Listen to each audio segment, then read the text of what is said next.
ये सच्ची कहानी खुदावन यीशु की है, जो 2000 साल पहले रहते थे। हमें पता नहीं कि बच्चों को यीशु के बारे में कैसे पता चला, पर शायद ये कुछ इस तरह हुआ होगा।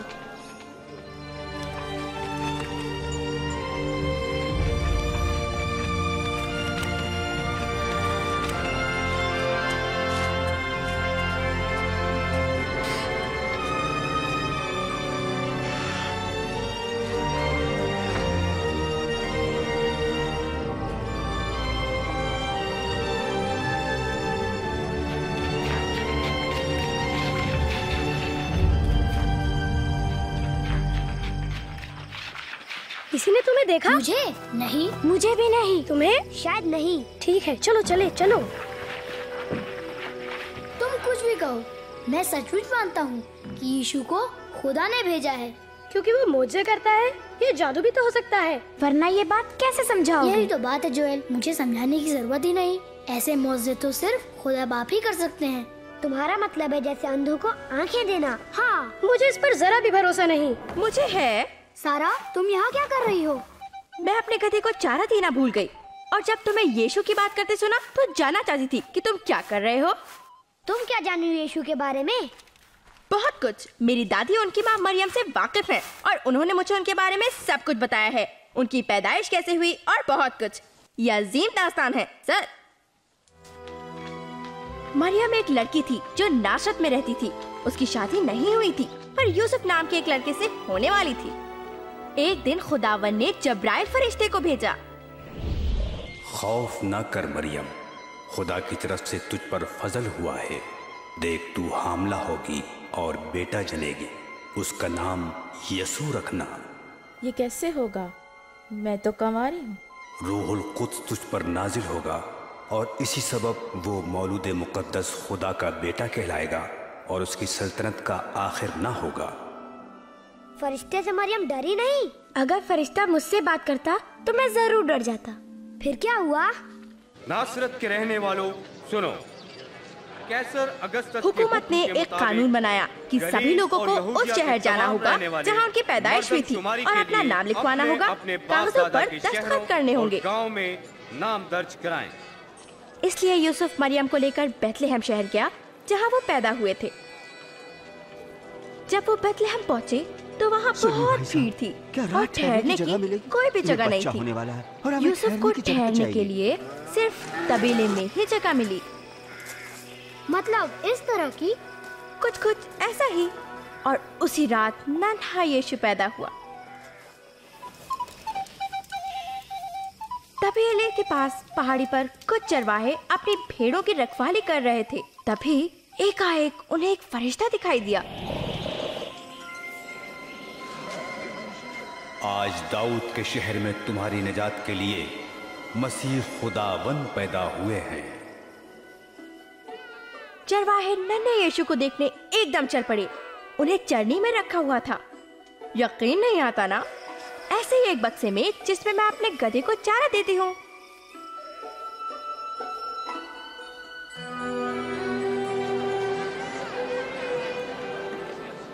पैदाइश के बाद मरियम और यूसुफ यीशु को यरूशलेम की हैकल में लाए। वो एक ऐसे इंसान से मिले जो सचमुच खुदा से मोहब्बत करते थे। नाम था शिमोन। खुदावंद अपने बंदे को अपने कौल के मुताबिक सलामती से रुखसत कर। खुदा ने शिमोन से वादा किया था कि वो यीशु को देखे बिना मरेंगे नहीं। मेरी आंखों ने तेरी निजात देख ली है। ये तेरा चुनीदा बच्चा है। खुदा तुम दोनों को बरकत दे। वो बच्चा यीशु खुदावंद का चुना हुआ था, जो बड़ा होकर सारी दुनिया के सब लोगों को माफ करेगा, उन सब बुरी बातों के लिए जो वो सोचते, कहते या करते हैं, जिन्हें खुदा गुनाह कहते हैं। यीशु छोटे बच्चे थे और अब वो आदमी हैं। हमारी तरह बच्चे नहीं हैं। जरूर थे। मेरी दादी ने मुझे बताया कि जब यीशु 12 साल के थे, मरियम और यूसुफ उन्हें यहाँ यरूशलेम लाए। यीशु हैकल में गए और मजहबी रहनुमाओं से बातचीत करने लगे। ऐसे सवाल पूछने वाला किसका बच्चा है? वो नासरत से है। हमने सोचा कि उसने हमें छोड़ दिया। मेहरबानी से उसके जोश के लिए माफ करें। इसके बाद यीशु अपने वालिदैन के साथ घर वापस चले आए। जैसे वो बड़े होने लगे, हर दिन और अक्लमंद होते गए। उसके रास्ते सीधे बनाओ, हर एक घाटी भर दी जाएगी, हर एक दिन यीशु अपने खालाजाद भाई यूहन्ना बपतिस्मा देने वाले से मिलने गए। यूहन्ना उन लोगों को बपतिस्मा देते जो खुदा का हुक्म मानना चाहते थे। उस दिन उन्होंने यीशु को भी बपतिस्मा दिया।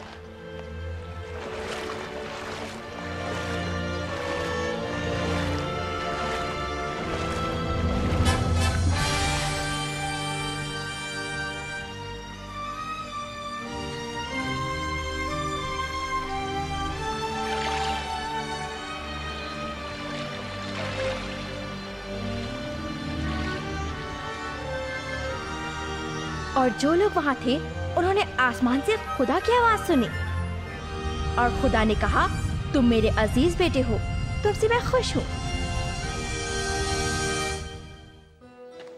अच्छा, फिर क्या किया उन्होंने?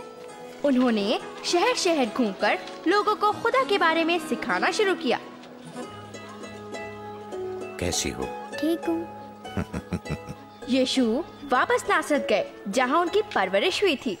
एक दिन वो हैकल गए और वहाँ मजहबी रहनुमाओं ने उन्हें खुदा की किताब पाक कलाम पढ़ने को कहा। पाक कलाम का जो हिस्सा यीशु ने पढ़ा, उसमें लिखा था कि खुदा यीशु को भेजेंगे ताकि सारे लोग हमेशा खुदा के साथ रह सकें। खुदावंद की रूह मुझ पर है, उसने मुझे इसलिए चुना है कि मैं गरीबों को खुशखबरी सुनाऊं। उसने मुझे इसलिए भेजा है कि असीरों को रिहाई और अंधों को बीनाई दूं, मजलूमों को छुड़ाऊं और ऐलान करूं कि वो वक्त आ गया है जब खुदावंद अपने लोगों को बचाएगा। इन्होंने खूब अच्छी तकरीर करता है, सचमुच सही कहा। ये तो यशायाह में लिखा है। ये यूसुफ का बेटा है। वो बढ़े, पता नहीं हमारा मसीहा कब आएगा। ये अच्छा उस्ताद है। कलाम का जो हिस्सा आज आपने सुना है वो साबित हो गया। कलाम पूरा हुआ, लेकिन ये वादा तो मसीह पूरा कर सकता है। मैं तुम्हें बताता हूँ, कोई पैगंबर अपने वतन में इज्जत नहीं पाता। और भी है। यीशु गलील की झील तक गए। कश्ती को गहरे पानी में ले चलो और अपने साथियों के साथ मछली पकड़ने के लिए जाल डालो। ऐ मालिक, हमने रात भर मेहनत की है मगर मिला कुछ भी नहीं। अगर आप कहते हैं तो हम जाल डाल देते हैं। याकूब, यूहन्ना,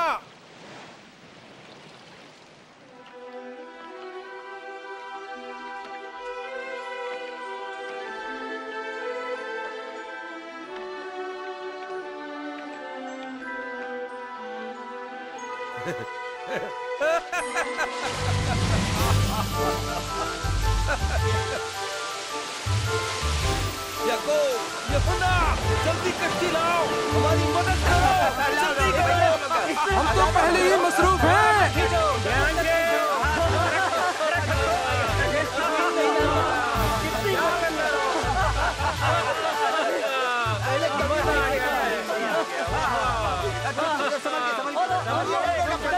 लगता है तभी पतरस समझ गया कि यीशु खुदा का बेटा है, पर पतरस डर गया।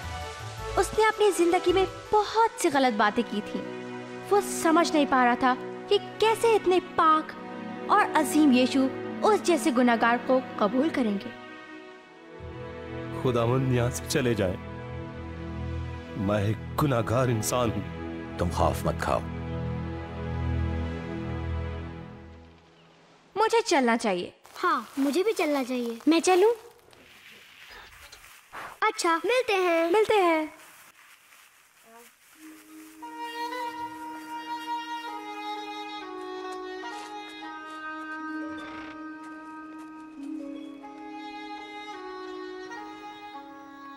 और तुम कहाँ थे बेंजामिन? फिर अपने दोस्तों के साथ बाहर थे? हाँ अब्बा। क्या कैलेब वहाँ भी था? हाँ अब्बा। मैंने कितनी बार कहा है, मैं नहीं चाहता तुम उस लड़के के साथ रहो। पर अब्बा। तुम्हें पता है उसके अब्बा यीशु की उन झूठी कहानियों को मानते हैं। क्यों? क्या वो गलत है? हम मानते हैं कि खुदा हमारे लिए एक अजीम बादशाह भेजेंगे। तुम्हारे दोस्त के अब्बा मानते हैं कि वो जो चरनी में पैदा हुआ था वही बादशाह है। बकवास है ये। अगर कैलेब के अब्बा सही हुए तो? नहीं बेंजामिन, हम इस पर और बहस नहीं करेंगे। ठीक है। उसको पुकारो जब तक वो करीब है। शरीर अपनी बुरी राह तर्क करे और नाराज अपने ख्यालों को। जब वो खुदावंद की तरफ रुजू करेगा तो वो उस पर रहम करेगा, क्योंकि वो फैयाजी से माफ करता है। तुम खुशी से बाहर जाओगे और सलामती से लौटोगे। सुनो, मैं बताती हूँ क्या हुआ। मैं वहाँ मौजूद थी। हमें बताओ। क्या? यीशु हैकल में खुदा की मोहब्बत के बारे में बता रहा था। हैकल के अंदर जबरदस्त हुजूम था और उससे भी ज्यादा लोग बाहर खड़े थे। हर आदमी यीशु को देखना चाहता था। यस्सु, यस्सु, मैं अर्ज करता हूँ मेरी बच्ची को बचा लें। हुजूर रहम करें, वो सिर्फ 12 बरस की है और मर रही है। बराए करम मेरे साथ है। मुझे अफसोस, इनको तन्हा रहने दो। यस्सु, तुम्हारी बेटी मर गई है, अब उस्ताद को तकलीफ ना दो। डरो मत, फकत एतकाद रखो और वो बच जाएगी। कौन है? क्या ये मुमकिन है?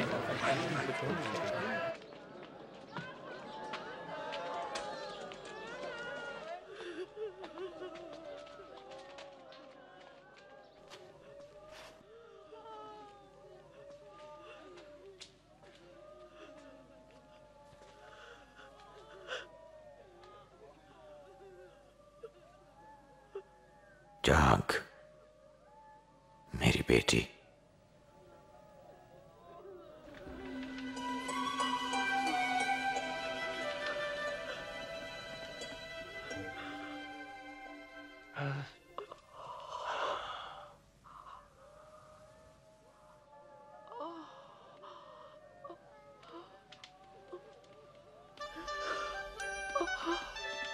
इसे कुछ खाने को दो। लेकिन ये कैसे हो सकता है? सचमुच ऐसा ही हुआ। तुमको मालूम नहीं, वो सच में बीमार थी। मेरे अब्बा कहते हैं कि यीशु के ऐसे दोस्त हैं जो बुरे काम करते हैं। वो कहते हैं कि वे सब गुनहगार हैं। हाँ, ये सच है। दरअसल यीशु हर एक से मोहब्बत करता है, चाहे वो कोई हो। मेरे वालिद ने बताया है कि एक शख्स जिसका नाम मत्ती है, वो शहर में दाखिल होने वाले लोगों से महसूल वसूल करता है।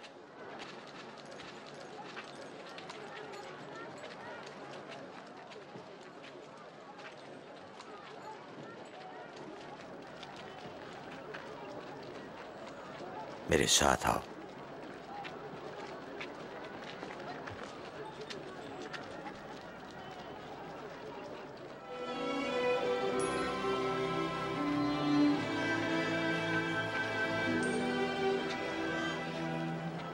मत्ती उन 12 लोगों में से एक है जिन्हें यीशु ने अपना शागिर्द होने के लिए चुना है।